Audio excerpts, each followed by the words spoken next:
Today I am going to deliver my lecture, Role of Biochemical Cycle in Agricultural Microbiology, BSc second sem course or third units. What is agricultural microbiology? Agricultural microbiology होता क्या है, सबसे पहले इसके बारे में हम जानेंगे। Agricultural microbiology is a field of study concerned with plant associated microbes. सूक्ष्म जीव विज्ञान के फील्ड में हम प्लांट के साथ साथ माइक्रोब का भी अध्ययन करते हैं। It also deals with microbiology of soil fertility such as microbial degradation of organic matter and soil nutrients transformations।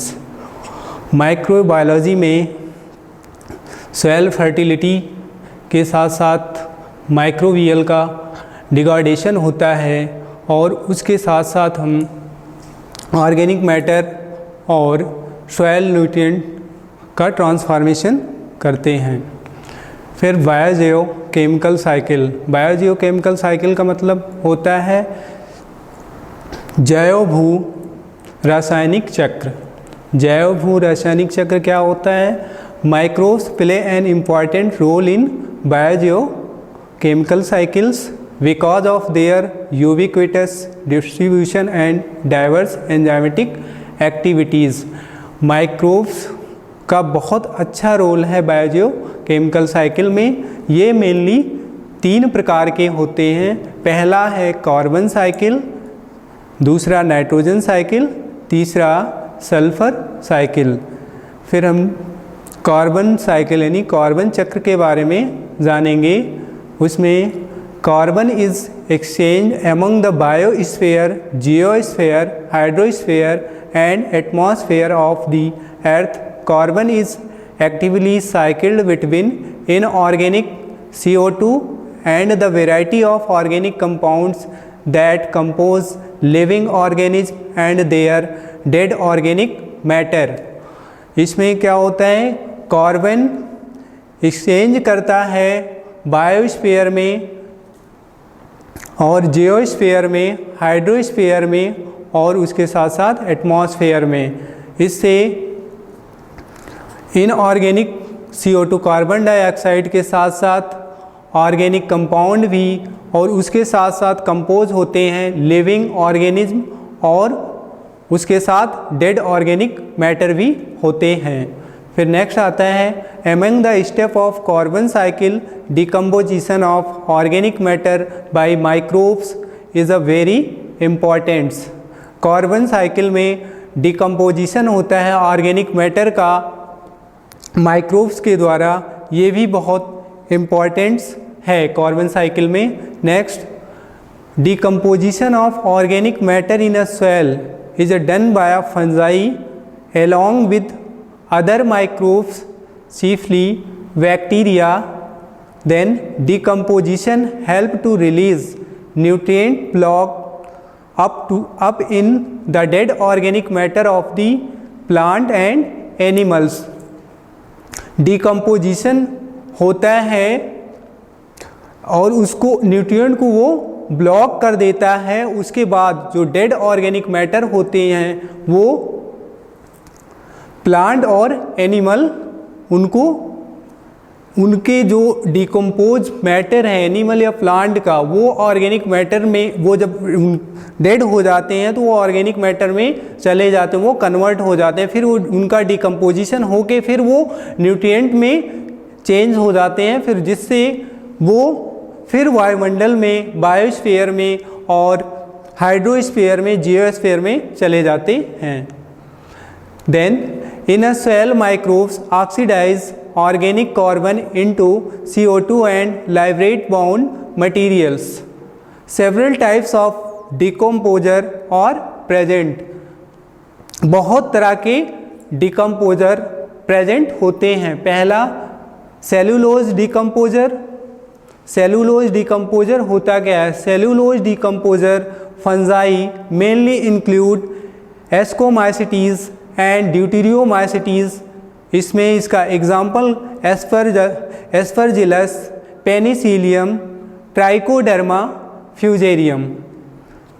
They break down cellulose simple sugar, ये ब्रेक डाउन करता है सिंपल शुगर का, cellulose decomposer.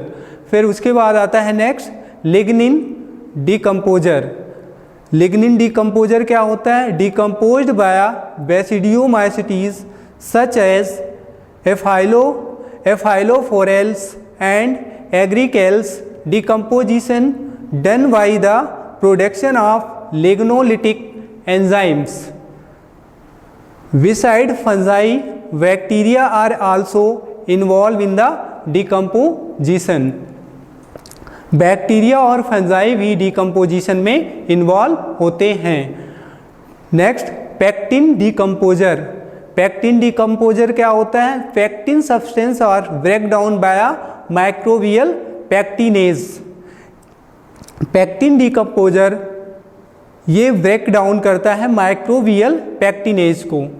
Next pectinase are produce by various species of Rhizopus, Aspergillus, Fusarium and etc. फिर आता है carbon cycle, carbon चक्र। Carbon चक्र में सबसे पहले ये इधर एक आपको उसमें साइकिल में दिख रहा होगा कि इधर ये फैक्ट्रियाँ लगी हुई हैं, उसमें से CO2 जो निकलता है वो वायुमंडल में जाता है। वायुमंडल में जाता है तो उसको क्या प्लांट उसको CO2 के रूप में एब्जॉर्ब करते हैं। फिर उसके बाद वो डिकम्पोज होता है, डिकम्पोज मैटर वो CO2 के रूप में होता है। फिर वो CO2 उसमें नीचे जो घासें और ये सारी चीज़ें होती हैं तो उसमें क्या होता है कि एनिमल्स उनको जब ग्रेजिंग करता है तो वो एनिमल में भी CO2 जाते हैं और फिर उसके बाद वो फिर उनसे जो CO2 निकलती है, जैसे एनिमल या ह्यूमन ऑक्सीजन को एब्जॉर्ब करते हैं, CO2 को छोड़ते हैं, तो वो फिर वायुमंडल में चली जाती है। ये प्रक्रिया बार बार चलती रहती है। नेक्स्ट नाइट्रोजन साइकिल, नाइट्रोजन चक्र। It is a cyclic process by which nitrogen is converted between its various chemical forms। ये पांच तरह के होते हैं। पहला होता है nitrogen fixation, second nitrification, third assimilation, fourth ammonification, fifth denitrification. तो फर्स्ट हम आएंगे नाइट्रिफिकेशन। नाइट्रिफिकेशन क्या होता है? Atmospheric nitrogen is converted into ammonia और ऑर्गेनिक मैटर। वायुमंडलीय नाइट्रोजन जो है वो नाइट्रिफिकेशन के द्वारा कन्वर्ट होता है अमोनिया और ऑर्गेनिक कंपाउंड में। फिर nitrogen fixation in a soil is carried out by symbiotic और फ्री लिविंग बैक्टीरिया। सिम्बायोटिक में राइजोबियम और फ्री लिविंग बैक्टीरिया में एजिटोबैक्टर एजोमोनास के रूप में सॉइल में फिक्स होते हैं। इन एक्वेटिक हैबिटेट में नॉस्टॉक और एनावीना। Next nitrification. In this steps ammonium ion initially oxidise into nitrate ion, subsequently into nitrate ion. Nitrification में क्या होता है? अमोनिया ये चेंज होती है नाइट्राइट आयन में और फिर वो सब्सिक्वेंटली नाइट्रेट आयन में चेंज हो जाती है, लेकिन जो पौधे उसको नाइट्रेट के रूप में एब्जॉर्ब करते हैं। ये नाइट्रोजन जो है एटमॉस्फेयर में अमोनिया के रूप में प्रेजेंट होता है, फिर उसको यानी नाइट्रिफिकेशन के थ्रू कन्वर्ट करके नाइट्रेट के रूप में पौधे उसको एब्जॉर्ब करते हैं। This process is carried out by nitrifying bacteria such as nitrospora, nitrosococcus and nitrosolobus. फिर थर्ड आता है एसिमिलेशन। एसिमिलेशन क्या होता है? In this steps nitrite and nitrates produce in the whole nitrogen cycles are consumed by plant and animals. Assimilation में क्या होता है? जो नाइट्रोजन होता है वो नाइट्राइट और नाइट्रेट को प्रोड्यूस करके नाइट्रोजन साइकिल में कंज्यूम करके प्लांट और एनिमल के द्वारा एब्जॉर्ब किया जाता है। फिर नेक्स्ट है अमोनिफिकेशन। अमोनिफिकेशन में क्या होता है, organic nitrogen is converted into ammonia. जो ऑर्गेनिक नाइट्रोजन होता है उसका कन्वर्जन अमोनिया में होता है अमोनिफिकेशन के द्वारा। फिर नेक्स्ट आता है denitrification. Denitrification in this steps fixed form of nitrogen is converted into molecular nitrogen. Denitrification में फिक्स होता है नाइट्रोजन और उसका कन्वर्जन मॉलिक्यूलर नाइट्रोजन में होता है। This process is also mediated by microbes. Some E coli are only able to reduce nitrite to nitrate. Subsequent conversion can be done by many other bacteria like Pseudomonas, Spirulum and Theobacillus etc. फिर आता है nitrogen cycle, nitrogen चक्र। Nitrogen चक्र ये चलता कैसे है, वायुमंडल में ये कैसे चलता है, तो इसमें मेनली तीन प्रोसेस होती हैं। अमोनिया का अमोनिफिकेशन होगा, वो फिर नाइट्रेट बनेगा नाइट्रीफाइंग बैक्टीरिया के थ्रू। फिर उसके बाद उसका नाइट्रीफाइंग बैक्टीरिया के थ्रू वो नाइट्रेट में कन्वर्ट हो जाएगा और फिर नाइट्रेट में जब कन्वर्ट होगा उसको एसिमिलेशन के थ्रू प्लांट उसको एब्जॉर्ब करेंगे। फिर उसके बाद प्लांट के थ्रू वो एटमॉस्फेयर में जाएगा। फिर उसके बाद जब प्लांट डिकम्पोज होगा फिर वो अमोनिया में कन्वर्ट हो जाएगा। यही साइकिल बार बार रिपीट होती रहती है। फिर आता है नेक्स्ट सल्फर साइकिल, सल्फर चक्र। Sulphur can exist variety of oxidation states with in organic and inorganic compound.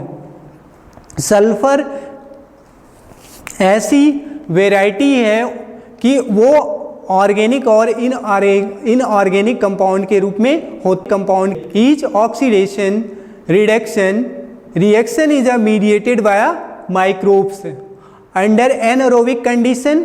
H2S hydrogen sulphide is produce from mineralisation of organic sulphur compounds. This H2S is utilised by beggiatoa and thiothrix. फिर आता है sulphur cycle, sulphur चक्र। Sulphur चक्र क्या होता है, ये कोल जो हाईली सल्फर कोल फैक्ट्रीज होती हैं ये उनसे सल्फर डाइऑक्साइड निकलती है, वो हमारे एटमॉस्फेयर में जाती है। फिर वो कन्वर्ट होती है सल्फेट के रूप में। उस सल्फेट के रूप में वो कन्वर्ट हो सल्फेट के रूप में ही प्लांट उसको एब्जॉर्ब करता है। ये सल्फर डाइऑक्साइड के रूप में एटमॉस्फेयर में प्रेजेंट होती है। फिर इसका कन्वर्जन होता है, ये SO4 के रूप में ही प्लांट इसको एब्जॉर्ब करता है। फिर उसके बाद यानी मिनरल्स में जाता है। फिर ऑर्गेनिक मैटर्स इसको एनिमल भी एब्जॉर्ब करते हैं। फिर यही साइकिल बार बार रिपीट होती रहती है नेचर में। There are many other cycle और प्रेजेंट्स। इसके अलावा और बहुत सारे चक्र प्रेजेंट होते हैं एटमॉस्फेयर में। Microbes also involve in this cycle for cycling of minerals, जैसे हाइड्रोजन साइकिल, ऑक्सीजन साइकिल और carbon cycles. Due to the presence of wide variety of microbes in soil, they help to increase fertility of soil and thereby enhance the agriculture productivity. ये microbes अगर हमारे soil में present हैं तो एक तो soil की फर्टिलिटी को इंक्रीज करेंगे, उसके साथ साथ जो एग्रीकल्चर की प्रोडक्टिविटी है, उत्पादकता है, उसको भी ये बढ़ाएंगे। थैंक्स।